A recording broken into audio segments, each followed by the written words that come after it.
नाज़रीन, शहदादपुर में रिपोर्टर फ़कीर मोहम्मद चांडियो की रिपोर्ट मुताबिक शहदादपुर में चोरी कयल ठगी जा चोर निशांदी करण बावजूद जठिया पुलिस पारां गिरफ़्तार न करण खिलाफ़ मुतासिर ॻोठाणनि जो प्रेस क्लब आॾो सख़्त एहतजाज ऐं इंसाफ़ की घुर। शहदादपुर में 5 ॾींहं अॻु ॻोठ गुलाम मोहम्मद बागराणी में 4 चोर घर अंदर घिड़ी चोरी करण दौरान सुजाग थियल घर धणी शमन बागराणी के मज़ामत करण ते खेसि धक हणी ज़ख़्मी करे क़ीमती ठगी काहे विया, जिनजो इतला जठिया पुलिस के कयो वियो, पर पुलिस न पहुती। मज़कूरा चोरी कयल ठगी जा चोर निशांदी करण बावजूद जठिया पुलिस चोरन के गिरफ़्तार न करण खिलाफ़ मुतासिर ॻोठाणे शमन बागराणी जो पुट सां गॾु प्रेस क्लब आॾो एहतजाज कंदे दाहींदे ॿुधायो त असांजे इलाइक़े में चोरियुनि ऐं फुरनि जो आज़ार आहे। पुलिस ॾोहारियुनि जी कमदारी करे रही आहे।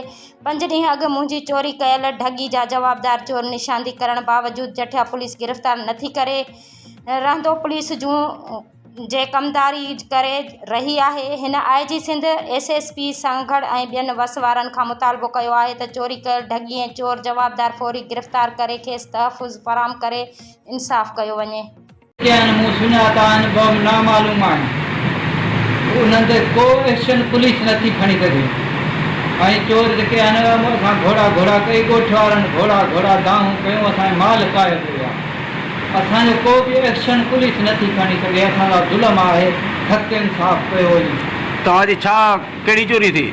ठगी कयासीं। अच्छा, पोइ तव्हां पुलिस वटि वियो?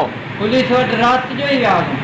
पोइ पुलिस छा थी करे? पुलिस असांखे कान हली, असांखे चयूं सुबुह जो ईंदासीं, सुबुह ते न आई।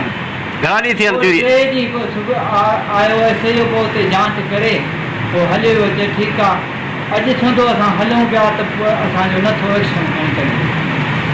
ठीकु आहे, जे लाइ असांजे लाइ हक़ इंसाफ़ कयो वञे।